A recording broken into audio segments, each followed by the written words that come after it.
Hello, today we're going to talk about business tips. We're going to talk about being prepared as our number one tip. I'm in my new studio, so please hope you forgive me for the sound until I'm able to get some actual sound. Now, being prepared comes along hand in hand with being organized.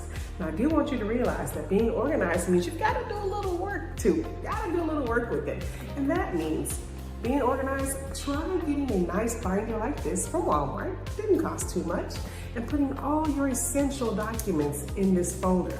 That means your EIN, your sales and use permit, your certificate of formation, and when you get your business plan, you want to put your business plan in that folder as well. So you have everything in one place. That way, when you are when you need to provide them, you have them and you've got a quick place to pick them up and keep them organized and put them back. The second thing is here, we want to always keep in mind a to-do list each day is great. To-do lists help you get focused on what your goals are for each day. And it's okay if you don't get all the goals done in one day. That happens. Just keep those goals in mind, add them to the list the next day, make sure you're prioritizing, and just keep on working at it. Now, if you keep on working at it, guess what? Eventually, you're going to get through all of your goals. Now, if you have some goals on your list that's a daily goal, or maybe not even a goal, so let's call them tasks, to-do lists, transactions, things that you want to get done to accomplish a goal is what your to-do lists are for on each day. So just keep working on it. Don't give up and keep the list going on and on so you can keep being productive. And as you cross them off, you'll see that you are making some progress. Now, the third item on my list is a calendar. Now, we don't think about calendars, do we? But there are calendars that are they're still paper calendars, but there are calendar apps everywhere.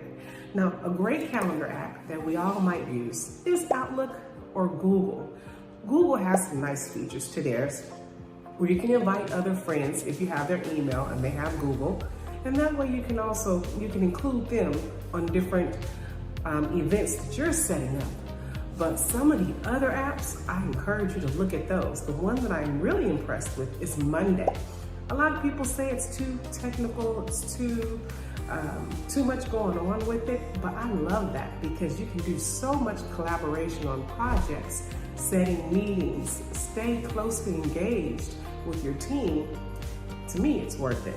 It's just a matter of learning how to use it. And hey, this is on our list today because being prepared is going to be the best thing for you in regards to looking at this app and learning how to use it.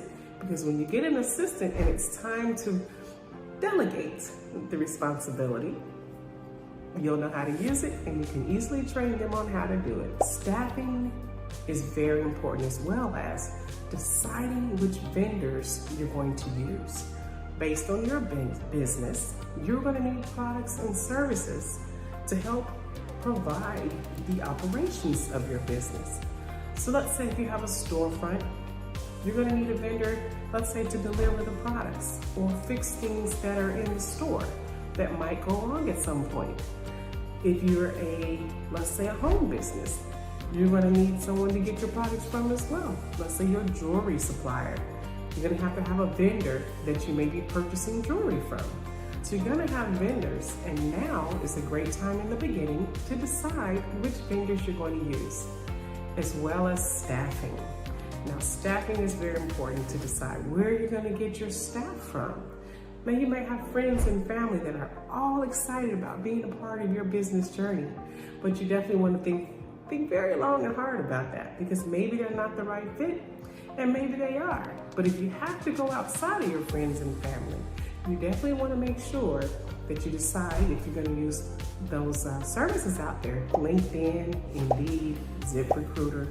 While they are great services and they can provide good candidates, you definitely want to always vet your candidates and make sure you understand the associated costs. So this is definitely a great area to look into in the beginning, being prepared. And one of the final things I want to talk to you about in this area is networking. Networking in the beginning is so important. because you want to start getting your name out there, building relationships, creating a positive reputation, and that may require that you get off of social media and join some other groups, join some other organizations that are like-minded in what you're trying to accomplish, and start making some friends, some associates. Maybe join some of the Dallas Chambers of Commerce if you're in Dallas located, or wherever you are, look into the Chamber of Commerce. Those are some good ways to get good connections. Now, even on social media, if you decide to look at some of the groups that interest you in your same line of work, that's okay. They have a lot of networking, business opportunities out there. Sign up for some of those events and kind of go meet other people. Begin to build your network now, so as you go, you can continue to grow. I hope this information has helped you, and keep an eye on the description for the other parts to come, and I'll see you next time.